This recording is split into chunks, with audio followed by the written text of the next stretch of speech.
Hello नमस्कार साथियों, स्वागत है आपका एमएस स्टडी पॉइंट पे। दोस्तों, भारतीय इतिहास में मुगल वंश को हम पढ़ रहे हैं। मुगल काल जिसकी स्थापना बाबर ने की, और मुगल वंश में बाबर का जो शासनकाल रहा 1526 से 1530 तक रहा। पिछली जो क्लास थी उसमें हमने बाबर की सामान्य जानकारी जुटाई थी, और आज की क्लास में हम बाबर से जुड़ी जो अन्य चीजें हैं उनके बारे में चर्चा करेंगे। तो सबसे पहले 1526 से 1530, कल ये क्लियर हो गया था बाबर भारत कैसे आया, उसको भारत आने का निमंत्रण किसने दिया, सबसे पहले आक्रमण कहाँ हुआ। अब सबसे प्रसिद्ध आक्रमण की हम बात करेंगे, यानी हमें सबसे पहले पढ़ना है पानीपत का प्रथम युद्ध। देखो बेटा, चर्चा करते हैं पानीपत के प्रथम युद्ध की। का प्रथम युद्ध, यह युद्ध हुआ 21 अप्रैल 1526। एक और बाबर और एक और लोदी वंश के शासक इब्राहिम लोदी, और इस युद्ध में विजय हुई किसकी? बाबर की।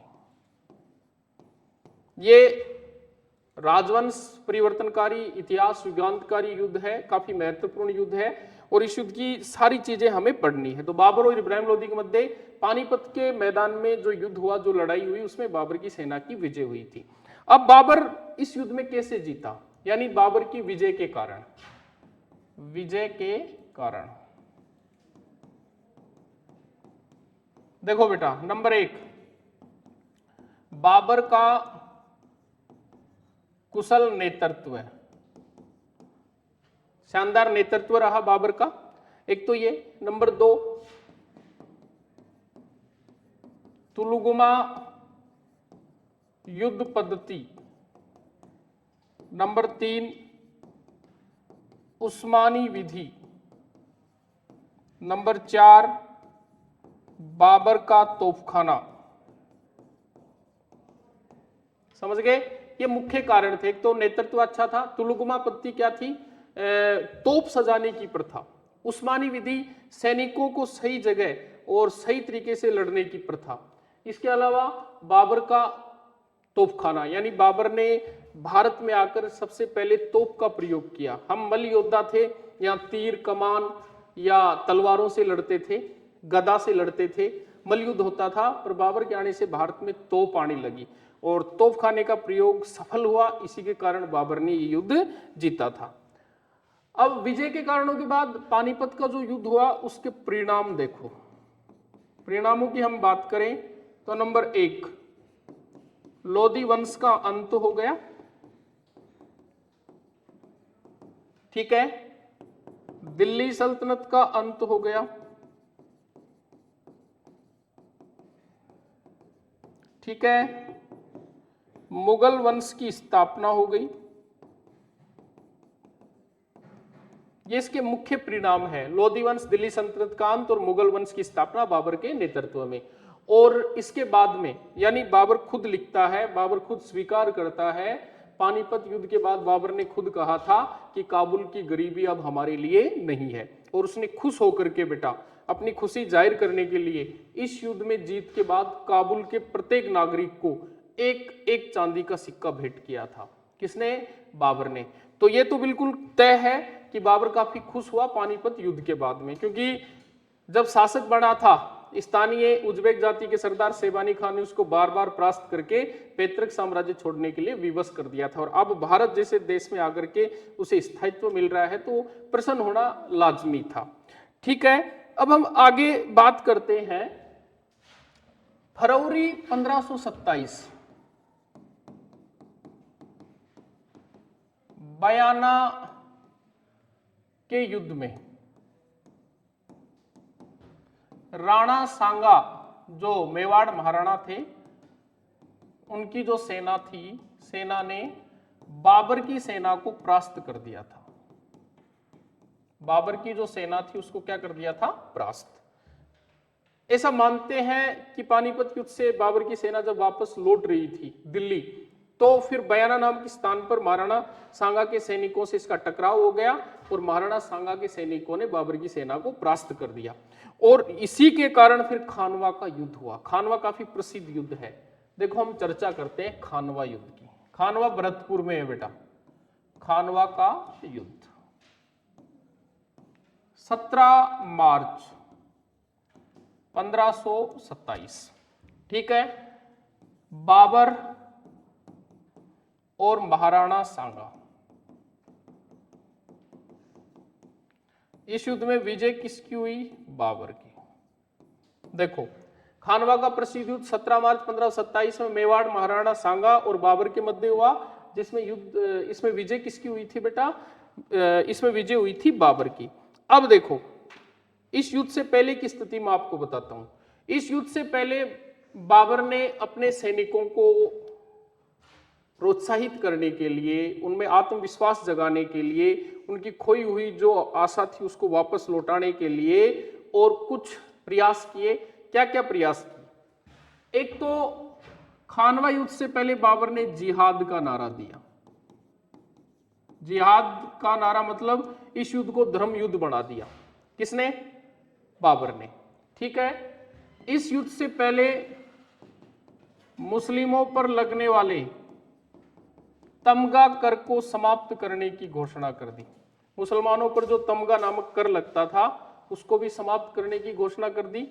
जिहाद का नारा दे दिया सैनिकों को लड़ाने के लिए, सैनिकों में जान झोंकने के लिए। किसने? बाबर ने। फिर युद्ध हुआ तो बेटा ध्यान रखना है, जो महाराणा सांगा था उसका सेनापति इस युद्ध में हसन खां मेवाती था। क्योंकि इस युद्ध से पहले महाराणा सांगा ने भी अपने स्तर पर जो प्रयास किए थे राजपूतों को एक मंच पे लाने के लिए, एक संगठन बनाने के लिए बाबर के खिलाफ, कुछ हद तक वो सफल भी और काफी राजपूत शासकों ने खानवा के युद्ध में महाराणा सांगा का सहयोग दिया, नहीं महाराणा सांगा की तरफ से लड़े थे। ये पाती प्रवन परियोजना थी। राजस्थान इतिहास की हम बात करें तो कौन से राजा ऐसे थे जो खानवा युद्ध में महाराणा सांगा की ओर से लड़े? महाराणा सांगा की ओर से जो लड़े उनमें देखो,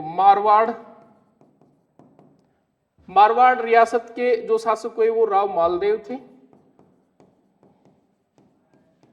ठीक है। मारवाड़ के अलावा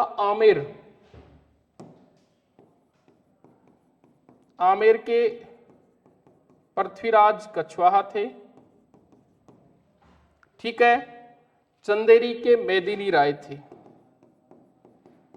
इनके अलावा भी बहुत से शासक थे जिन्होंने महाराणा सांगा का खानवा के युद्ध में साथ दिया था। ठीक है। दोबारा देख लो, 17 मार्च 1527 मारवाड़ के राव मालदेव आए, आमेर के पृथ्वीराज कछवा थे और चंदेरी के मेदिनी राय थे जिन्होंने खानवा के युद्ध में महाराणा सांगा का सहयोग किया था। युद्ध शुरू हुआ, शुरुआत में घायल हो गए महाराणा सांगा और घायल हुए और मूर्छित अवस्था में चले गए। घायल होकर मूर्छित अवस्था में चले गए सांगा को सैनिकों ने युद्ध स्थल से बाहर निकाला और बसवा पहुंच गए। बसवा दौसा में है बेटा। वहां इसकी आंख खुली तो फिर जिद करने लग गया युद्ध क्षेत्र में जाने की, पर दोबारा मूर्छित अवस्था में चले गए, नहीं बेहोश हो गए। सैनिक इनको यहां से ले गए, कालपी पहुंच गए। कालपी एमपी में है। कालपी में जब इनको दोबारा होश आया तो युद्ध क्षेत्र में जाने की मतलब क्या कह सकते हैं, जिद करने लग गए। अतः मजबूर होकर के कालपी नामक स्थान पर जो मध्य प्रदेश में है, इन्हीं के सैनिकों ने इन्हें जहर दे दिया और जहर देने से इनकी मृत्यु हो गई। इसकी महाराणा सांगा की। तो ये खानवा का युद्ध था, ये काफी इंपॉर्टेंट था। अब खानवा का युद्ध में विजय हो गया बाबर, और बाबर इस युद्ध में विजय के बाद उसने गाजी की उपाधि धारण की। यह समझना, गाजी होता है धर्म योद्धा, क्योंकि उसने इस युद्ध के शुरू होने से पहले इसको धर्म युद्ध बना दिया था जिहाद का नारा देकर के। क्योंकि युद्ध जीत लिया बाबर ने तो गाजी की उपाधि धारण की, और इस युद्ध के बाद बाबर ने भारत में रहने का निर्णय कर लिया, क्योंकि उससे पहले उसके दिमाग में नहीं था कि भारत में रहना है या नहीं रहना। पानीपत युद्ध में नहीं, खानवा युद्ध में विजय के बाद बाबर ने भारत में रहने का निर्णय कर लिया था। ठीक है। अब आगे बढ़ते हैं। फिर होता है बेटा चंदेरी का युद्ध। अगर बाबर के युद्धों की हम बात करें तो 1526, 27, 28 और 29। तो ये 1528 में हुआ। एक और बाबर और एक और चंदेरी के शासक मेदिनी राय। इसमें भी विजय किसकी हुई? बाबर की। ठीक है, फिर हुआ घाघरा का युद्ध 1529। एक और बाबर, एक और बंगाल व बिहार की संयुक्त अफगान सेना। ठीक है, दोनों मिलकर लड़े, अफगान, बंगाल वाले भी, बिहार वाले भी बाबर के खिलाफ, परंतु इस युद्ध में भी विजय मिली किसको बेटा? बाबर को। तो ये 4 युद्ध जिनका क्रम हमें रखना है मुख्य रूप से। पानीपत का युद्ध 1526, इब्राहिम लोदी को हराया, मुगल वंश की स्थापना की। 27 में खानवा का युद्ध, महाराणा सांगा को हराया। 28 में चंदेरी का युद्ध, मेदिनी राय को हराया। 29 में घाघरा का युद्ध, बंगाल और बिहार की संयुक्त अफगान सेना को हराया। यह भी अपने को याद रखना है। इन युद्धों के बाद अगर उसके साम्राज्य की हम बात करें कि भाई उसका साम्राज्य कहां से कहां तक फैल गया था, तो उत्तर में तो हिमालय, ये उत्तर दिशा है, तो हिमालय तक चला गया था। ठीक है, दक्षिण में ग्वालियर एमपी तक ही रहा, वो ज्यादा नीचे नहीं गया। पश्चिम में चला गया था सिंध, सिंध जो वर्तमान में कहां पड़ता है? पाकिस्तान में पड़ता है बेटा। ठीक है, और इसके अलावा हम बात करें तो पूर्व में उसका साम्राज्य कहां तक फैल गया था? तो पूर्व में उसका साम्राज्य बिहार तक। अब समझो, उत्तर में हिमालय, दक्षिण में ग्वालियर एमपी, पश्चिम में सिंध और पूर्व में बिहार तक उसका साम्राज्य फैल गया था। किसका? बाबर का। बाबर अगर पढ़ रहे हो तो ध्यान रखना है, बाबर की आत्मकथा थी बाबरनामा, जिसे तुजुक ए बाबरी भी कहा जाता है। आत्मकथा स्वयं बाबर ने लिखी और इसकी भाषा तुर्की थी, बल्कि मुगल काल की भाषा या मुगल काल की राज की भाषा फारसी है, पर मुगल काल का प्रसिद्ध ग्रंथ बाबरनामा तुर्की भाषा में लिखा गया। प्रसिद्ध विद्वान एल प्रिंसटन लिखते हैं किसके बारे में? बाबरनामा के बारे में, कि वास्तविक इतिहास का एशिया में पाए जाने वाला वो पहला ग्रंथ था। ठीक है, बाबर बाग लगाने का शौकीन था। उसने आगरा में नूर ए अफगान बाग लगाया था, जिसे आराम बाग के नाम से जाना जाता है। ये याद रखना, ये आराम बाग आगरा में है। पहले इसका नाम क्या था? नूर ए अफगान, और वर्तमान में इसे आराम बाग के नाम से जाना जाता है। ठीक है, एक उनका काव्य संग्रह था जिसका नाम था दीवान। एक उनकी पद शैली थी, बाबर की पद शैली थी, जिसका नाम था मुबियान। कौन सी पद शैली थी? मुबियान पद शैली थी। ठीक है, काव्य संग्रह का नाम क्या था बेटा? दीवान। और बाबर को उसकी उदारता के कारण कलंदर भी कहा जाता है। ये इंपॉर्टेंट बात है, उदारता के कारण क्या बोलते हैं? कलंदर बोलते हैं। 26 दिसंबर 1530 को बाबर की मृत्यु हो गई। उसे आगरा में आराम बाग में दफनाया गया और आराम बाग में इनका मकबरा बना हुआ है। यह भी याद रखना, आराम बाग में इनका मकबरा बना हुआ है। ठीक है, आराम बाग कहाँ है बेटा? आगरा में है।